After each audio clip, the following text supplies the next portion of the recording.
Hello all, it's Melinda. I am going to try something. I picked up Jane Davenport's mermaid markers at Michael's.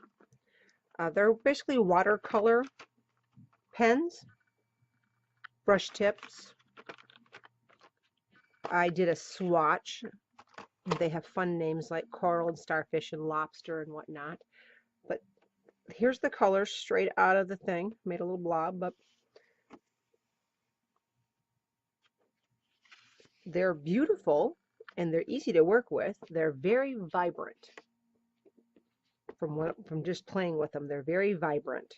And then they come with brown, not black, but brown. So I thought I have this idea of making a rainbow across my page because I have this photo of my girls and the rainbow umbrella. And I've had it in my stash of photos, and I've been wanting to do that, but haven't had the product that I liked to make the rainbow. So I'm thinking these will do it. So we're going to try it. The idea is we're going to swatch this across the center, I think, in rainbow order. So I won't be using all of these. After that's dry, I think I'm going to use, this is called Bubbles. It's from Studio Calico. And I'm going to use the Liquitex glass beads. Never tried them, just picked this up at Michael's as well. And we're going to see. I played in it, dug around in it just to see what it looks like, but they're supposed to they are supposed to dry clear, so we'll see. I got some title-ish kind of words from Mind the Scrap kit this month, and they're from Heidi Swap, and I think I'm going to use this Fabulous. So I pulled in some gold and white striped paper. I don't know how I'm going to use it yet. I don't think this layout's going to need much because the rainbow is going to be pretty bright and bold and be in the center, so this might be a really quick one. I'm going to use watercolor paper. My pad is 12 by 18. I just cut it down. So I think I'll use that. So I'm going to put you on fast forward, and you can see my process and see how this goes. And if it all goes to hay in a handbasket, you'll watch that too. Now I just start out by trying to figure out which colors I wanted to use. The one that I would consider to be orange shows up as their top being peachy, and that's why I did the color swatch, because it didn't work. Now I sprayed water on it right where I wanted it and started coloring. This was a little bit light, so I squeezed more out there, just kind of like you squeeze. There we go, lots of red. And just simply, sorry about my head, just scribbling. Big time head. They started to run together a little bit because of the water, but that's okay. I ended up using both the different blues because I didn't have enough space, and that's purple, but it looks blue. Now I sprinkled some more water on it, then I sprayed, because I didn't like the lines at the top and the bottom. I wanted a little more watercolory look, so I sprayed them to make them run a little bit more, not be so many strokes. I ended up soaking up some with the paper towel because I didn't like the water sitting on there. And when I did that, it also took away some of the color that was mixing together, which I didn't mind that at all. Just dabbed here and there. I like that it looks splotchy. At this point, I'm really, really liking it and thinking, I can't believe I just created this. It doesn't take long for them to dry because I soaked up most of the water. And there we go, it's dry. And this is first time I'm ever using the product, and it is messy to say the least. I was trying to get it not outside the holes, but just in the holes. So I was very gentle around the edges of it. It's kind of a consistency of lotion with chunks in it. So it was a little hard for me to control, but I would definitely use this product again. The effect when it's dry is gorgeous. Now at this point I was unsure how I was going to connect the two. So I didn't know if I wanted to do right up tight to it, and I ended up doing that. But I'm thinking that I ended up messing up and they got a little bit messy, and I think it was right there as it was squirming around a little bit. But in the end, it's clear and you get the idea. And I'm going to end up trying to get up the excess with my finger, because at this point I'm realizing how thick this is and how long it's going to take to dry. Just scooping it up.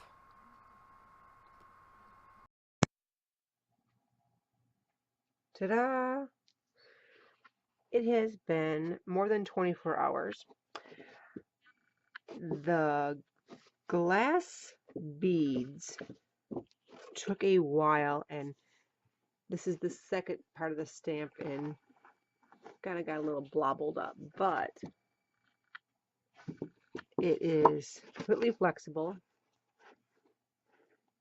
and it did change my pink to look like a little bit of a hot pink, but that's okay. It's a fun kids page, so it'll all work out.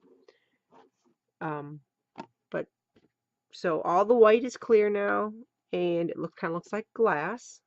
Glass beads, makes sense. So I'm pretty happy with it. Now I just need to create with this. I'm going to start out with laying the photo out, and I'm going to put a small layer of tissue paper behind it. I just need a little more softness between that and the background. There isn't a whole lot to this layout because of that dynamic color in the center. I didn't want to really make too much more to the layout. I decided I'm going to cut strips and lay them at the top and the bottom just to spread the gold around, because it's a pretty shiny gold. And I'm just cutting it from both of the square edges so that I can have a square edge to match up for the layout. Now I debate whether I want to sew them on or just glue them on. I was worried about there being too much texture and pulling it away from the rainbow in the center. So I chose not to glue. I know my journaling's going to go on a tag because I just can't bear to write and draw your attention away from that beautiful rainbow. Yeah, I'm deciding sewing or non-sewing, and I decide I'm just going to glue it down, make this easy for myself.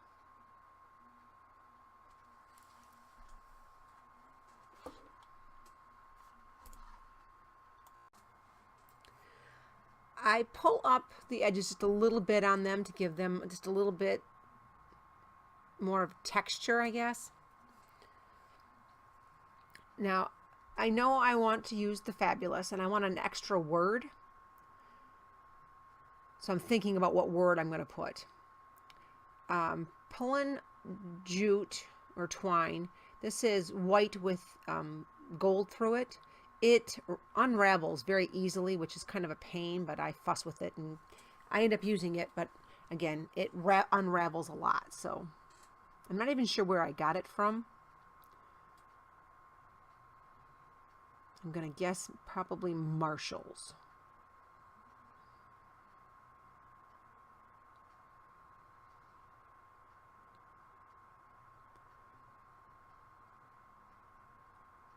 I've got to figure out how I'm going to get that tag to come in and out. I'm going to use, for the extra word, I'm going to use pink paisley, these letter sticker, or these letters, and they're from the C'est La Vie line. I have 2 sets of them and never used them yet. And I'll show you how I deal with knowing what I have and what I don't have here in the end. I'm not fond of the letter stickers that I have to glue down. I have a few sets of them and I hardly ever use them, but I thought this needed the gold and the white. Now I am going to go through and use my glue pen on these, and then I'm going to go back through and end up using a hot glue gun because nothing is sticking because of the bumps. This is watercolor paper that I'm just going to cut down to a 4x6 so I can back the photo and create my pocket for my journaling. You won't see this at all. So I want it at a slight angle. So I set it, and then I pick up the picture, and I go to my trusty old Scott's foam tape. I cut it in half for the sides, lay it down while I hold the tag in place. Now what the foam does for me is it gives it enough space so the tag can go in and out easily. I notice if I don't do it, the tag sometimes gets caught. It's tight. And it's hard to put back when someone pulls it out to look at the journaling. And that's never fun. I'm going to pop the rest of the photo or the rest of this up so it's all even. Just peel it all off.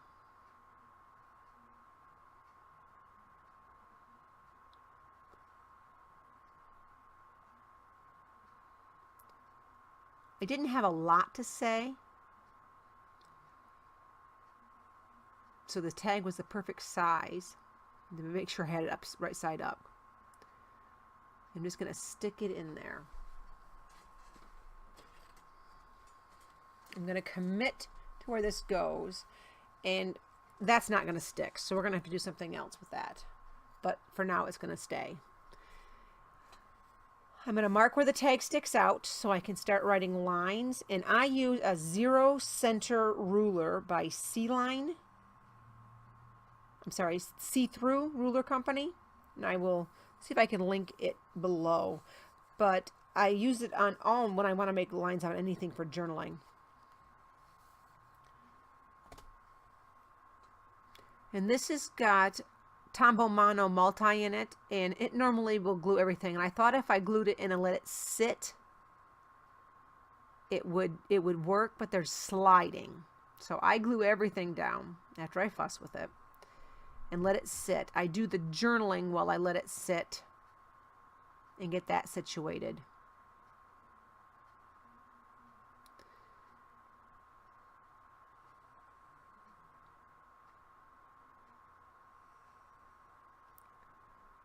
This Fabulous is fabulous. I love the font and everything, but I'm realizing nothing's going to work. So I'm going to plug the glue gun in, let it heat up while I do the journaling, and see if any of those the girls letter stickers end up holding. They seem to be holding right now, and I don't end up gluing them on camera because they were sticking quite well.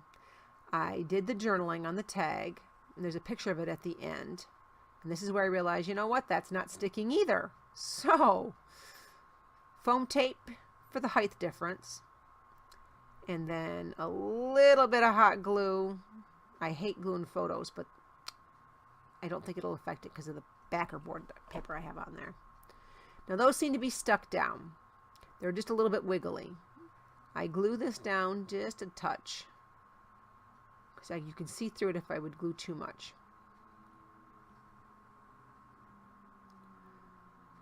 Check and see if anything falls. Nothing fell off.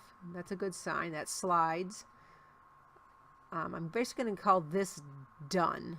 Like I said, I end up going back and hot gluing all the letters down. This is layout 56.